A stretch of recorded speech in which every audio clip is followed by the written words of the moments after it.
La diffusion ou l'exploitation même partielle de cette vidéo et de son contenu, son, musique, images, extraits, sans l'accord de son auteur est strictement interdite et passible d'une action en justice. Cette vidéo est le condensé de l'enquête qu'a fait le groupe J Paranormal Investigation les 3 et 4 septembre 2022 au château de Vos en France. Cette vidéo ne fait l'objet d'aucun trucage. Tout ce que vous allez voir et entendre est authentique. Le casque audio stéréo est recommandé pour une meilleure immersion.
Aujourd'hui, l'investigation que nous menons nous pousse à sortir de nos frontières belges et rouler 650 km en direction du château de Vos, situé dans la région Auvergne-Rhône-Alpes, en France.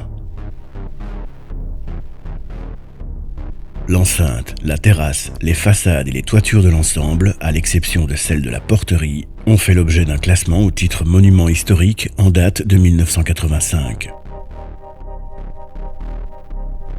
La porterie datant du XIVe siècle a été inscrite en 86.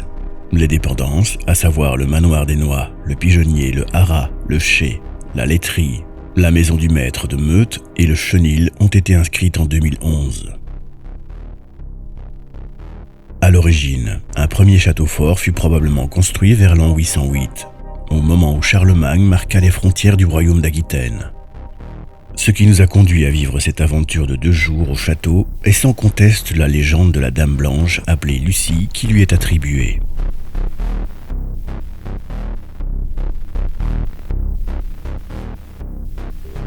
D'après la légende, Lucie, une belle et jeune domestique d'à peine 18 ans, issue d'une famille noble désargentée, fut courtisée par le baron de l'époque, Guy de Daillon, aux alentours de 1560, qui était déjà marié à Jacqueline de La Fayette.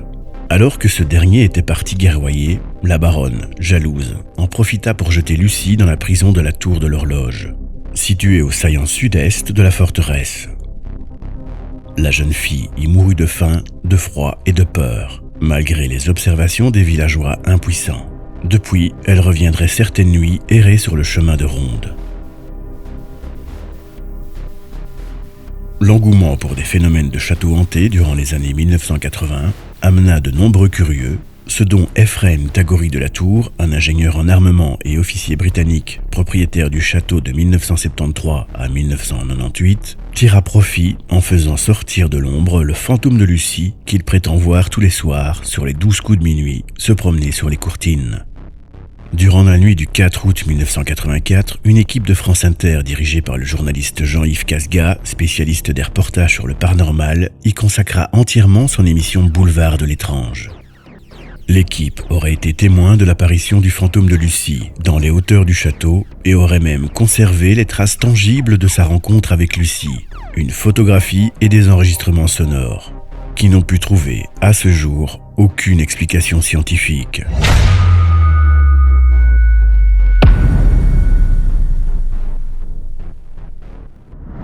Notre voyage et notre arrivée au château de Vos.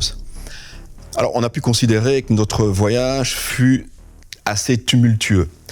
Et quand je dis tumultueux, on avait plutôt cette impression paranormale que l'on n'était pas attendu au château, ou en tout cas que certains inconvénients venaient se greffer tout au long de ce voyage. Toujours est-il que la nuit précédant notre arrivée, un violent orage s'est abattu sur la commune de Vos et a, entre autres, provoqué la chute d'un arbre sur notre trajet, sur la route, qui est une petite route qui amène jusqu'au château.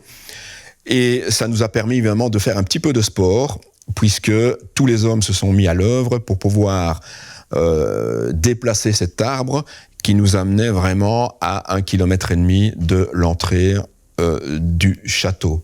Donc on commençait bien évidemment les hostilités et notre arrivée fut, elle, tout à fait à l'inverse de ce que nous avions connu tout au long de ce voyage, c'est-à-dire fantastique. L'arrivée face à ce grandiose monument, ce majestueux château avec cette grille assez minuscule par rapport à l'immensité du domaine, ces blasons d'une couleur fantastique, eh bien, c'était une image que l'on n'oubliera jamais. L'accueil ensuite donné par Jérémy, qui est en fait une personne qui nous a marqué, en tout cas toute l'équipe. Marqué pourquoi ? Par sa personnalité. Alors Jérémy, en fait, est une personne qui dégage une aura assez particulière et une personnalité propre à lui-même. Peut-être dû à son flegmatisme british, d'une part, mais c'est quelqu'un qui a une gentillesse inestimable. Et lors de notre rencontre avec Jérémy, on a pu faire 2 choses en quelque sorte avec lui, particulièrement intéressantes. La première, c'est la visite évidemment du château et des alentours de l'édifice, simplement pour nous raconter l'historique, quelques anecdotes. Et déjà à ce moment-là, ça nous a permis de le connaître un petit peu, d'une certaine manière, et de voir que le contact était vraiment fantastique. C'était vraiment comme des atomes crochus. On sentait que tout allait bien se passer avec lui. La preuve en est, c'est que on l'a interviewé parce qu'il avait des choses à nous dire et que ces choses ont une importance capitale par rapport à ce que nous avons vécu tout au long de l'enquête. Je vous propose maintenant d'écouter une partie de son interview. Jeremy, thank you for joining us. You're welcome. To answer some questions. Yes.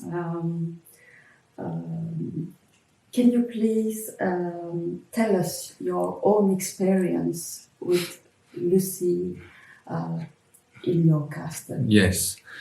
Okay, so I have seen an apparition in my bedroom last February, and that's 2021. Mm-hmm. And I'm not convinced that that's actually Lucy. I think it's another lady Okay. that was a resident here, possibly in the 19th century, just going by her attire and her appearance. I think she's quite aristocratic in her appearance. So who is this lady, eh? I mean, I call her the lady with the bun until I come up with a better name, because she has a black bun and chignon noir. Mm-hmm. So I awoke one night in February, probably 4 or 5 o'clock in the morning, and I was very, very relaxed. And it was the middle of winter, so it was freezing cold in my room, and it was also pitch black. So as I lay there, just absolutely feeling relaxed, trying to get the energy for the work ahead of me, I suddenly felt a sensation of magnetism on my face. And in hindsight, it's a little bit how I imagine an animal feels just before it senses a storm. So this sort of a sensation of sensitivity and polarity. So I felt a very definite pressure over my bed and coming onto my face. And then a small streak of light appeared. It didn't make a noise. It was sort of bright yellowish white, and it moved in a definite direction from the left corner to the upper right. And as that happened, I almost turned away, but another part of me was in recognition that something amazing was going to happen. So I sort of just told myself to relax and don't look away. And then the most peculiar thing was I saw a very small woman's face.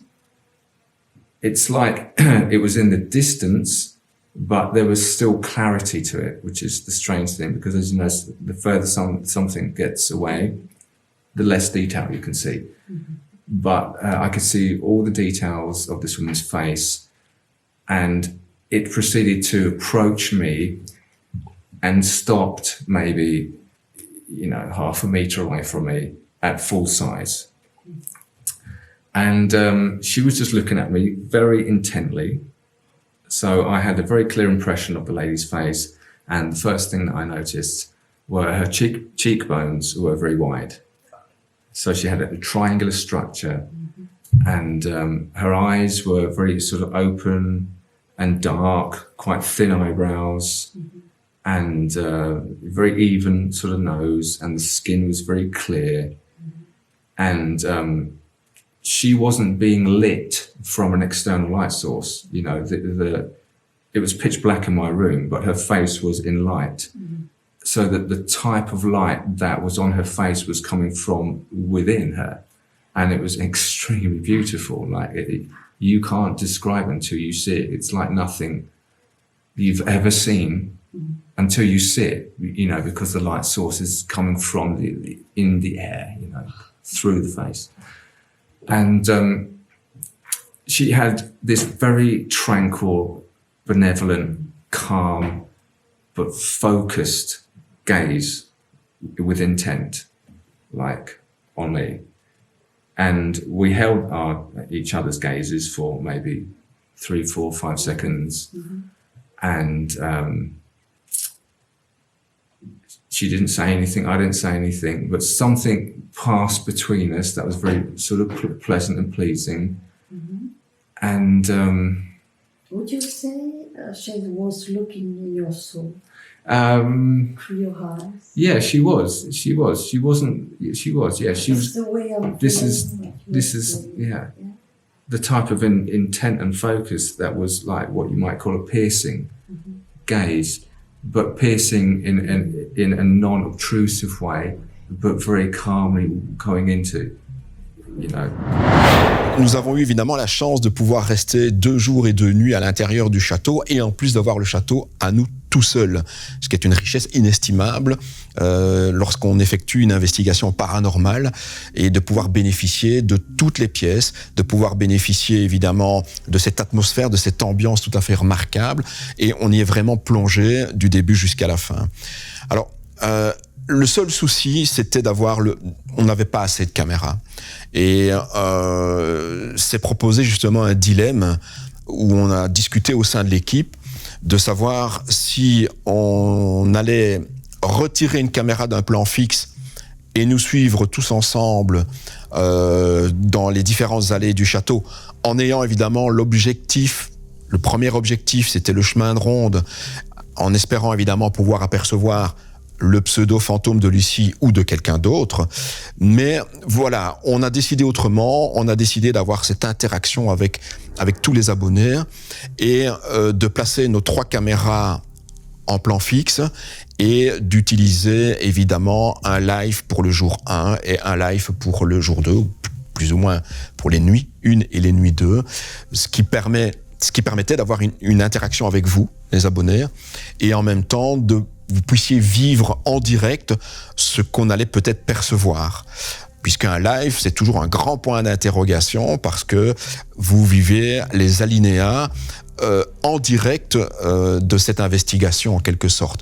Voilà, il y avait des avantages, il y avait des inconvénients. On a choisi de faire les lives.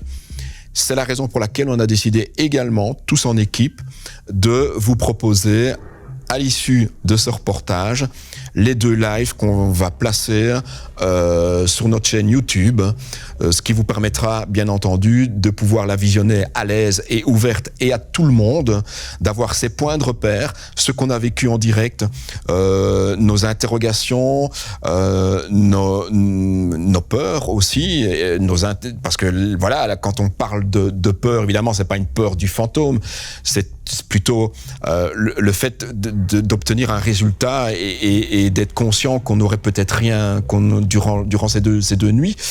Vous allez voir qu'il s'est passé pas mal de choses. On a placé donc nos 3 caméras en plan fixe. On a utilisé le smartphone pour effectuer les 2 lives et la constitution, l'organisation évidemment de ces enquêtes, c'est toujours le même principe. On vérifie si les appareils réagissent à toute une série d'incidents ou à une série de mouvements pseudo-paranormaux qu'on tâche et qu'on essaye d'expliquer. Et en même temps, on utilise toujours notre planche de Ouija et on effectue une séance de guéridon. Ici, vous allez voir dans le reportage qu'au niveau de la Ouija, où tout s'est agréablement bien passé, mais vous allez voir qu'au guéridon il s'est passé quelque chose et une différence en tout cas entre la nuit 1 et la nuit 2, puisque la première nuit, le guéridon qui a eu lieu avec Michel, Manu et Eric, l'époux de Michel, s'est agréablement bien passé. Par contre, la deuxième nuit, la deuxième séance du guéridon a été particulièrement virulente et violente. J'ai mal au dos. Attention, hein. Je suis près du piano, hein. On peut pas aller plus loin, hein. On va... Oh, ça m'a fait mal 2 fois.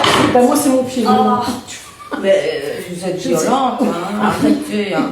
Il faut vraiment se calmer là parce qu'on est dans la bienveillance. C'est 2 fois qu'elle m'envoie. Alors il faut se calmer. Il faut se calmer, Marie.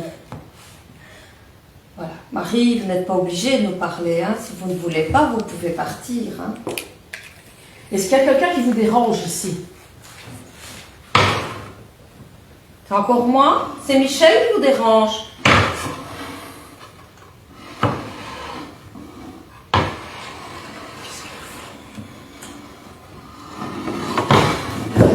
On va se calmer. On se calme. Bon, des réponses comme ça, on ne pouvait pas. Non. C'est oui ou c'est non, on part dans tous les sens. Pas de fâcher. Ah non, il faut se calmer là. Oh. Après les pieds, non, il faut lui dire qu'elle se calme. Marie, on est tout à fait d'accord de parler avec vous, mais dans des conditions correctes. En ce qui concerne les séances Ouija, je dirais que la deuxième séance Ouija nous a apporté quelque chose de très particulier qui m'a mis un petit peu à porte-à-faux, puisque un message à l'issue de cette deuxième séance nous prévient qu'on va venir nous visiter durant la nuit au deuxième étage où sont placées les chambres.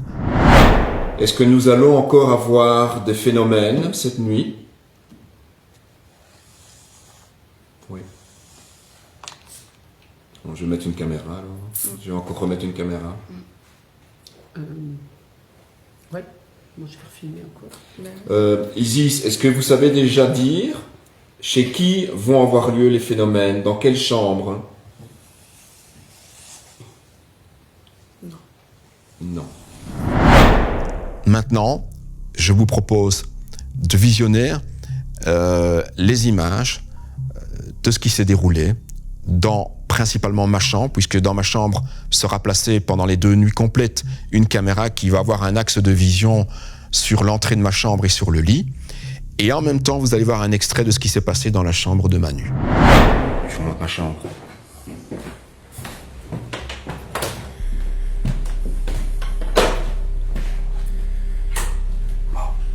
Il y a le matériel qu'on a dû déballer, donc désolé. Mais c'est assez cosy, c'est assez mignon.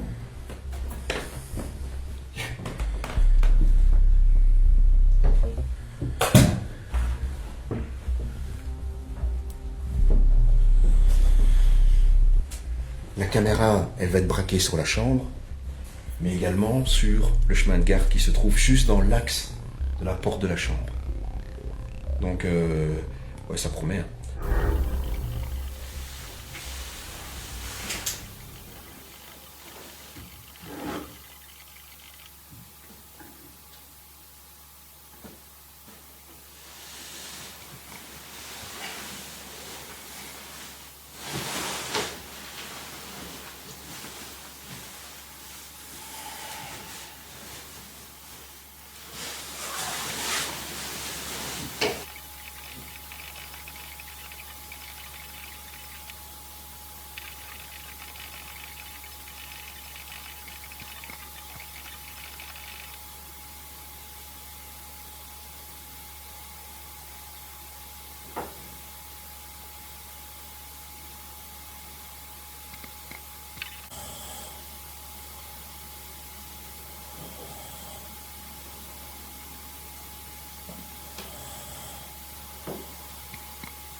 En ce qui concerne le but premier, évidemment, de cette investigation, c'était le chemin de ronde.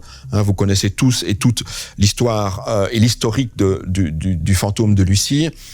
Nous sommes partis, évidemment, dans l'espoir d'avoir des résultats, tout en étant certains que dans le paranormal, ça ne se fait pas sur rendez-vous, ça ne se fait pas sur un coup de sonde, et que le résultat allait peut-être être totalement plat et neutre. En fait, ce qui s'est passé a dépassé, justement, ce qui s'est déroulé, a dépassé nos attentes. Lors des 2 nuits, on avait pris le concept que Gus DX nous avait fait découvrir, c'est-à-dire que on a fait résonner le bruit de la cloche de Vos, puisque cette cloche a été démontée, elle se trouve maintenant recouverte d'une bâche dans la cour du château, dans les jardins du château. Alors, comme le préconisait Monsieur Tagori, l'ancien propriétaire du château avant Madame Münster, il fallait respecter 3 conditions pour pouvoir avoir la chance d'apercevoir le fantôme de Lucie. La première condition était bien entendu les 12 coups de la cloche de Vos. La deuxième, c'était un éclairage direct ou indirect, naturel ou pas naturel, donnant sur le chemin de ronde. Et le troisième, c'était le silence le plus complet. Donc on a essayé de respecter ces 3 conditions et on avait notre focus sur ce chemin de ronde. Notre erreur a été de ne pas observer, en tout cas en direct, ce qui se passait au niveau des poutres, c'est-à-dire sur la hauteur du chemin de ronde. Et c'est ce qui va se produire chez nous, puisque là, on ne va pas avoir d'apparition sur le chemin de ronde. Par contre, on va capter plus qu'une anomalie lumineuse, mais une transformation lumineuse au niveau des poutres, qui, par la suite, va provoquer un son, une voix, que vous allez entendre à l'issue de mes paroles, et qui est tout à fait remarquable, et qu'on a essayé d'analyser du mieux qu'on peut ici, tous les 4 au sein de l'équipe. En ce qui concerne cette photo, cette anomalie lumineuse, qui est plus qu'une anomalie, bien entendu, eh bien, on va avoir, grâce à l'expertise de Jérémy, on va avoir en fait une autorisation et une acceptation de la véracité de ce que nous avons capté en images. Parce qu'il s'est avéré que, pour lui, d'autres enquêteurs qui étaient venus au château préalablement pour y mener une investigation ont eu la même chose que nous, c'est-à-dire cette apparition furtive en image et pas en vidéo. Quand je dis en image, c'est en image fixe. Et là, Jérémy va pouvoir authentifier cette photo. Et je vous propose justement maintenant les images de ce moment magique où Michel va capturer cette image, cette anomalie de ce pseudo-fantôme où on ne dira pas à 100% que c'est Lucie, mais en tout cas, ce qui s'est passé est pour nous la rencontre, je veux dire, phénoménale et vraiment le point crucial de nos 2 jours d'investigation, qui sera donc authentifié par Jérémy, et vous allez entendre la réaction de Jérémy par rapport à ce que nous allons lui montrer, et en même temps que ce que vous allez voir de ce moment, je dirais, fantastique que nous avons tous vécu la première nuit de notre enquête.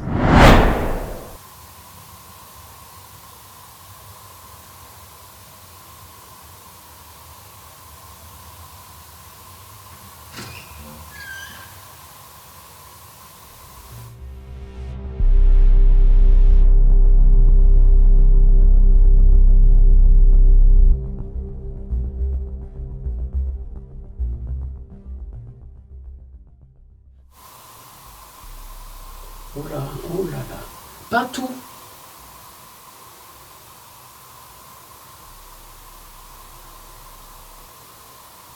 Michel veut bien que vous lui appreniez vite, bien sûr. Pas que moi.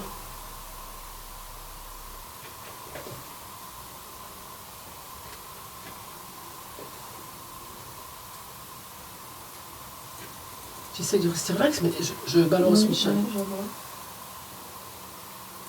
5 minutes. Allez.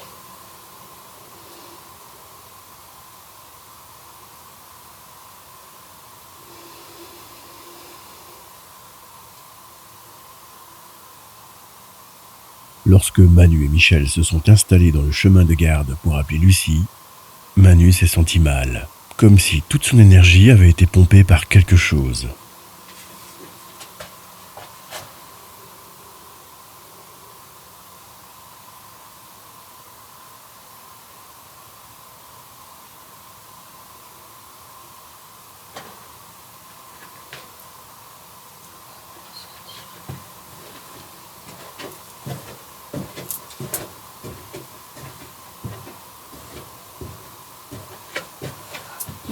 Ouais, j'arrive.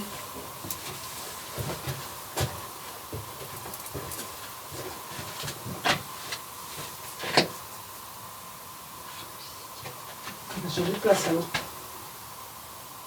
Je sens plus, je sens plus. On va changer de place, Michel.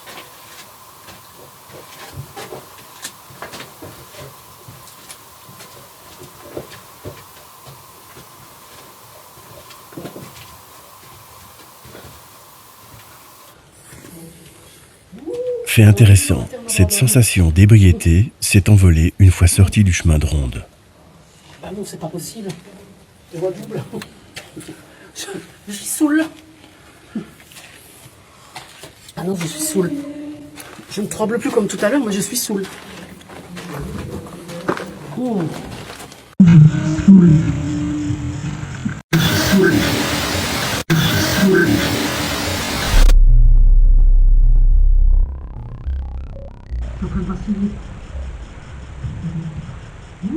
À moi les murs, la terre m'abandonne.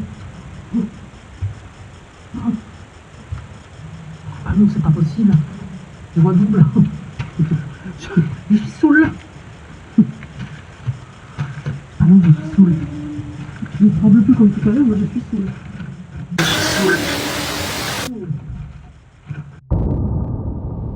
À ce stade, il est fort difficile d'interpréter ce que nous avons entendu.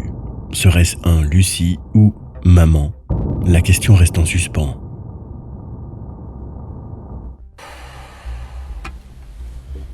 Oh purée, dis. Vous allez maintenant voir les 3 photos successives que Michel a prises, et l'anomalie visuelle se situe sur la 3e.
About the picture I took this night, what do you think about the picture I showed you? Yeah. Do you think it could be Lucy? I think it could be Lucy, because you showed me the succession of shots leading up to that one, and you said you hadn't changed any camera settings, so the first 3 shots, fixed shot, of that area. They're all, let's say, they're quite dark, medium contrast range to dark, and this one was definitely had blown highlights on the left on the wall, and a sort of a pale mist down the centre, slightly to the left, covering one of the 12th century oak beams. This is in the Chemin de Ronde. And I remember somebody showing me a photo last year, another paranormal team, and they captured a visage. Wasn't that clear, but clear enough for everybody to say that definitely looks like a face. And when he showed me the photo, it was in the exact same position that your white anomaly, is. Interestingly, it's not sort of at head height where you would expect. So when I walk onto the beams, so I have to dip my head slightly. So we have the beams running across. So the face in their photo was up across the beam there. So it's almost like they were floating. Yeah. Now this is exactly where yours was. So that's very interesting. Yeah. Okay. So we will try to take care about this tonight when we will go back. Yeah. Because everyone is looking in the Chemin de Ronde, but on the ground, nobody thinks to... Yes, everybody had the focus on the way, the door, and not... Yes. So I think we must... I feel something. Something fast. Yes, something fast. Yeah. Perhaps you listen to us.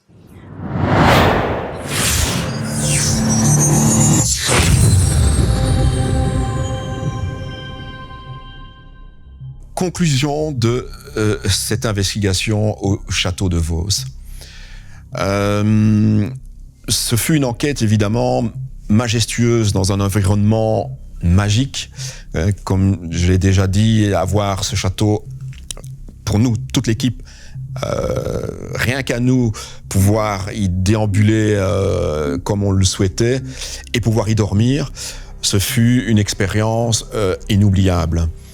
Alors, dans l'aspect paranormal maintenant, il y a quand même une certaine déception puisque tous les appareils que nous avions placés, pods et autres, rien ne s'est déclenché. Donc là, il y avait une petite déception mécanique, si je puis dire.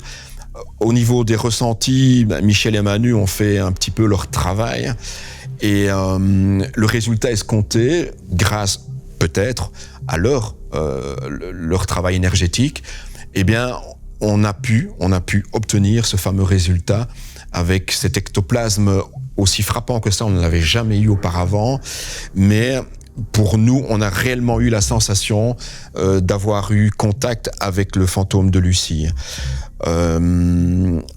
D'autres enquêteurs ont eu plus ou moins le même souci que nous. Il faut savoir que on avait placé des caméras infrarouges sur le chemin de ronde, l'infrarouge n'a rien capté. Les autres enquêteurs ont eu la même chose. Ils ont eu visuellement une certaine apparition, mais leurs caméras infrarouges n'ont rien filmé. Donc, possible que techniquement, quelque chose se manifeste, mais ne soit pas visible aux caméras infrarouges. Peut-être qu'on saura l'expliquer dans des dizaines, voire peut-être des centaines d'années. À l'heure actuelle, on ne sait pas l'expliquer, mais en tout cas, ça s'est passé de la sorte avec nous.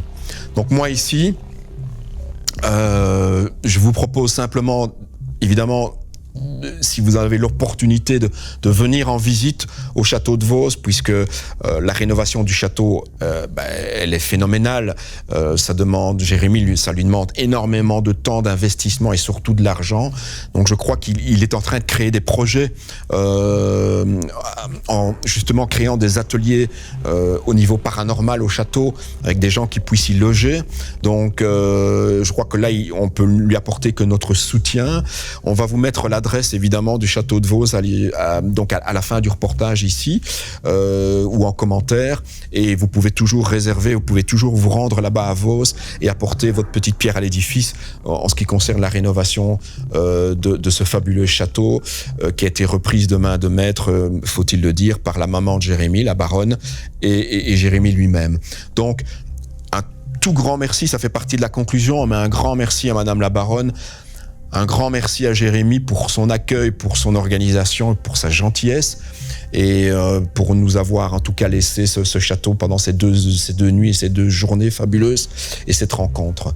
Voilà, on se revoit pour une prochaine enquête. Je sais qu'on a beaucoup d'enquêtes particulières, mais des enquêtes dans des lieux mythiques sont prévues. C'est toute une organisation et en tout cas, on vous prévoit d'autres superbes événements du même style que ce que nous avons vécu à Vos, en espérant avoir aussi des résultats comme à chaque fois. Merci à tous et à très bientôt.